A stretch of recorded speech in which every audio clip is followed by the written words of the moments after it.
Hello, everyone, and welcome to this week's Monday Manifest. I know last week I was like, maybe I'll talk about Tears of the Kingdom. The only problem with that is that if I talk about Tears of the Kingdom, that's going to be an incredibly long video, probably upwards of 40 minutes, maybe even an hour, just because I have a lot of things to discuss about that game. Um, and I like the game quite a bit. It's just I definitely still have some critiques, and I kind of have to explain some stuff because of the fact that if you watch my YouTube playthrough of Tears of the Kingdom, it probably looks like I hate the game, and I don't. It's the game is difficult, and I get frustrated, and also when you're streaming stuff, you tend to be I'm fairly impatient. Like anybody could tell you that. Especially when it comes to games, and especially when I'm streaming games, because I want to get through the game, as much as I'm enjoying it, to get to the next game so we can keep going, so on and so forth. So I probably, when I went through Tears of the Kingdom the first time, I graded it pretty harshly because of that fact. I've played it more recently because a friend got it, and I enjoy the experience a lot more just doing it on my own. Also, having prior knowledge of the game and all that definitely helps a lot in the difficulty. I mean, I still died a lot, but anyway, that video will have to come later once I have more preparation. Not that I have it's not like I have papers or topics or anything for these. This is just me kind of stream of consciousness talking about whatever. I probably should prepare more talking notes and stuff like that, or at least have it up on the screen or something like that. Right now, the current thing on my screen is OBS. I just had Instagram open and Facebook and Discord and all that. I don't have any notes. This is just me. That's why even though I call this a podcast, it's not like it's very well planned out, and I can't call it like a oh god, like a video essay or anything like that, like other people do, because those people actually do a lot of research. I'm basically just going off of whatever's in my brain and what I experienced personally, rather than well thought out responses and all that. I know, hard to tell. But anyway, that'll be something for later. I've already been talking about Tears of the Kingdom and other stuff for 2 minutes now. But this week, the game that I want to talk about that we got through recently, aside from the paid DLC, that I played with RC and Zunder, was Escape Simulator. Escape Simulator was a game that I thought that I was going to like a lot more, because years ago, oh god, I think it was only 2 years ago, maybe longer than that. Me and Zunder played a game called Escape Academy, which is a co-op escape room game where you basically you start off in I think the headmaster's room or something, and you have to get out, and you're basically learning how to become escape artists, and it's in a escape room setting and all that. So everything has puzzles and keys and things like that. And I really liked that. It was a nice experience. We worked together to figure stuff out. And I guess I was a little spoiled because I thought that Escape Simulator was going to be the same way. Unfortunately, it was not. Escape Simulator, I think the other thing that kind of is to its detriment is you can have up to 4 players playing Escape Simulator at the same time. The problem with that is that pretty much every room scenario in Escape Simulator is very small. Like basically, the office I'm in right now, that I use, it's office. It's technically the dining room in my 1-bedroom apartment. This is probably like a 6x6, maybe 7x7 room. It's quite small, but all I need is my desk on this side, and it opens up to the living room. And I call it a room, but it's really not closed off. It's just, there's a doorway next to me, or an archway that leads into the small kitchen that I have here and all that. But basically, every escape area would physically be like the size of this room. Maybe slightly bigger in some of the DLC ones. But there were only 3 of us. It was me, Zunder, and RC. But even just with 3 of us, it felt really cramped. And the other thing that kind of sucked is that, granted, we were probably kind of rushing through this game, but at the same time, in every room there is a obvious timer in one part of the room, whether it's on the ceiling or like in like a little side bit or on the floor, I think in some cases, where you basically get an achievement if you can finish the room in the allotted time there. So of course we were kind of trying to finish as fast as we could, and we generally didn't all work on the same puzzle unless we noticed it all at the same time and it looked like something that needed multiple people, like somebody holding a cipher and reading stuff out while somebody else figured out like the combination or something. But one of the major complaints I had that I voiced a few times during it was that because of the fact that all of us were stuck in a small space, we tended to kind of gravitate towards whatever was closest to us. And so we'd all kind of be doing our individual puzzles. And by the end of the room, we didn't really completely understand how we got to that point. Like, we would finish our own puzzles and somebody else would have already probably finished one or two puzzles as well. And we just kind of got to the next room and we're like, okay, well, we each did some puzzles, but we didn't really communicate how that affected anything or how it got us to this point. So, and especially like in the later rooms, I was having a lot of trouble with that because we would just kind of finish stuff and go and we're like, oh, we have all these keys and they go somewhere, but I don't know. Something about the progression just felt off. I think because of how small I feel like if it was just two people playing, it would probably be okay because then you could just focus, just both of you be like, okay, well, let's look at this. Does this take two people? No, then I'll go over here. But it's easier to communicate between just two people than even just adding that third person because then it just starts to become like a lot of crossed signals. And honestly, that's just how I felt by the time we were finishing up some of the extra rooms because I was just like, I really don't know how we got this result. I'm working on this one puzzle. You guys are doing that other thing. And I guess we're just going to get through it. And like I said, at the same time, part of that is just the fact that we probably should have just had better communication whenever we were doing specific things or just kind of laser focused on individual puzzles and then worked those out and then moved on. But yeah, I will say the first area, which I think was like Egypt, and the second area, which was the second area the sciencey one? I can't remember. I know the Egypt area and the one that was more like a manor. I liked those because they felt more like traditional, like puzzles for escape rooms and all that.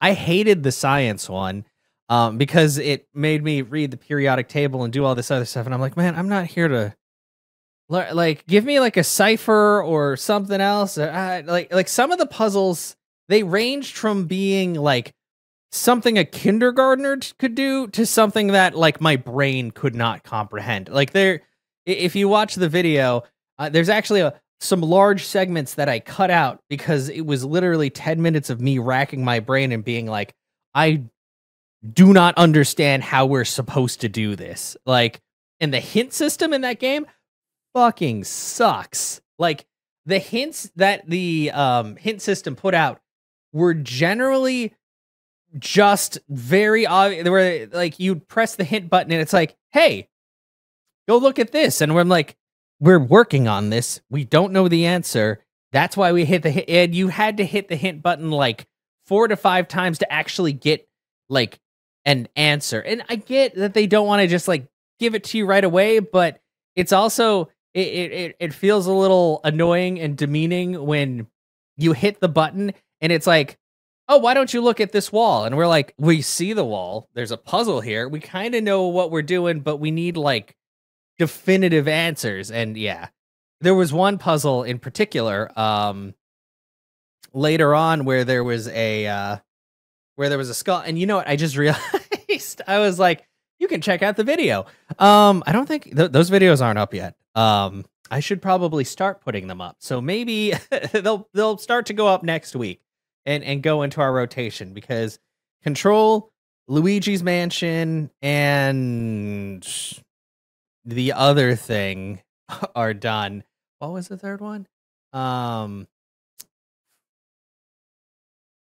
oh yeah, Sandrock. Oh god, because that just finished up the other day. Um, and now I'm putting up our plays of Supermarket Simulator.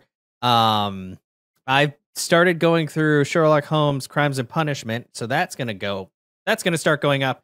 And then the other one that I've already put up a couple of episodes on, or that are getting ready to be published later, they're scheduled, is Core Keeper. And you guys know I really enjoyed Core Keeper. I had a lot of fun with that. And the Monday Manifest for that was incredibly short because of that. Like, I feel like it's easier to have a longer video if you have negative critiques about things, because you kind of want to also defend your point. Whereas if you have positive, you don't really feel the need to defend it because you're like, well, I liked it quite a bit. I'm sure other people did. We're good. Like, there's plenty of things about Core Keeper, right? People wouldn't like. The balancing isn't great, but it was still a lot of fun with friends, and we made it through, and I became a mining god. So that's that. I mean, it worked for me. Like, for this game, it's just there was so much stuff, and the other thing is, and like I said, this is probably like our fault for just the way we did things. It just felt a little bit too like frenetic. And I mean, in some games that makes sense and that adds to things. In like an escape room situation, when things start to feel kind of frantic, I don't like that, because I'm like, I just want to like have the time to like look at this puzzle, figure it out, go on to the next one. And I mean, there were good puzzles. There were some interesting puzzles in there. It's just there was so much other stuff thrown in that was like, and granted, I had a problem with quite a few. Zunder really only had like issue with maybe 2 of them. In when I say issue, I mean like he thought it was kind of like a derogatory mark towards the game. But Zunder also has a lot more patience and things than I do. So, and I try not to get like I try not to get on too badly, because I know game development is hard and making certain games. And there's just plenty of times where like the issue isn't the game, the issue is me, which is one of the problems I had with Tears of the Kingdom, because I kept trying to play that game like it was Breath of the Wild, and it is not Breath of the Wild. It looks like it because it runs off the same engine and everything, but it is definitely not. So that was a me problem, and that's something I'll get more into depth on. Depths. Tears of the Kingdom. Anyway, when I actually do that video, I just have to make time for that and really like do a little bit of research and also grab clips and stuff from my playthrough. But yeah, Escape Simulator.